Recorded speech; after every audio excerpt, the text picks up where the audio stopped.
இந்த நேரத்தில் நம்ம மனசுல இருக்கிறத மக்கள் கிட்ட சொல்லி ஆகணும். தூத்துக்குடி ஸ்னோலினோட அம்மா என்ன அவங்களோட தம்பி, இன்னும் அவங்க பொண்ணுக்கு நான் தாய் மாமன்னு சொன்னாங்க. அந்த அக்காவோட குழந்தைங்க மட்டும் இல்லைங்க, என்ன அண்ணனா தம்பியா நினைக்கிற தமிழ்நாட்டில் இருக்கிற என்னோட எல்லா சகோதரிகளின் குழந்தைகளுக்கும் நான் இன்னைக்கு மட்டும் இல்ல, என்னைக்குமே ஒரு தாய் மாமனா தான் இருப்பேன். நீங்க எல்லாரும் என்னுடைய ரத்த உறவு, கூட பிறந்த பொறுப்பு. என் வீட்டு ரேஷன் கார்டுல வேணா உங்க பேர் இல்லாம இருக்கலாம், உங்க வீட்டு ரேஷன் கார்டுல வேணா என் பேர் இல்லாம இருக்கலாம். ஆனா நாம் எல்லாரும் ஒண்ணுதான், உறவுதான். நமக்கு இடையே எந்த அரசியலும் உள்ள நுழையவே முடியாது. என்கிட்ட இருந்து உங்களையும், உங்ககிட்ட இருந்து என்னையும் எந்த சக்தியாலும் பிரிக்கவே முடியாது.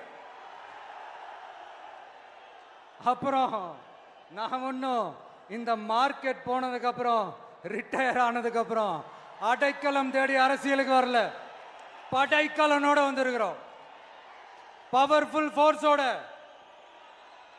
மாபெரும் படை வரிசையோட, எல்லாத்துக்கும் தயாராகி தான் வந்திருக்கிறோம். இவ்வளவு தயாரா நாம அரசியலுக்கு வர்றதுக்கு ரொம்ப ரொம்ப முக்கிய காரணம் ஒண்ணு இருக்கு. அது என்ன தெரியுமா? நன்றி கடன், நன்றி கடன், நன்றி கடன்.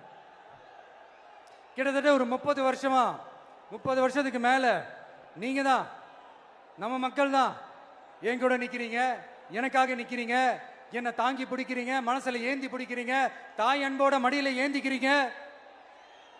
உண்மையை சொல்லணும்னா வேற யாரை விடவும் எனக்கு இந்த அன்பையும் ஆதரவையும் கொடுத்திருக்கிறீங்க. என் மேல உயிரையே வச்சிருக்கிறீங்க. என்ன உங்க வீட்டுல ஒருத்தனாவே ஆக்கிட்டீங்க. நீங்க எனக்கு கடவுள் கொடுத்த வரம்.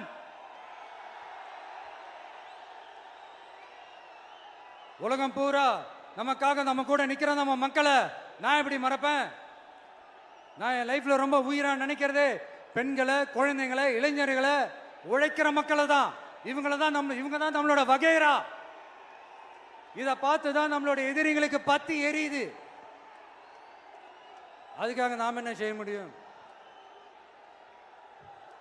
அதனால நம்ம உறவுகளை, சொந்தத்தை, வகைராவை யாருக்காகவும் எதுக்காகவும் விட்டு கொடுக்க முடியாது இல்லையா? Here at this moment among this August gathering, I want to open my heart and say I enjoy people, I respect people, I worship people.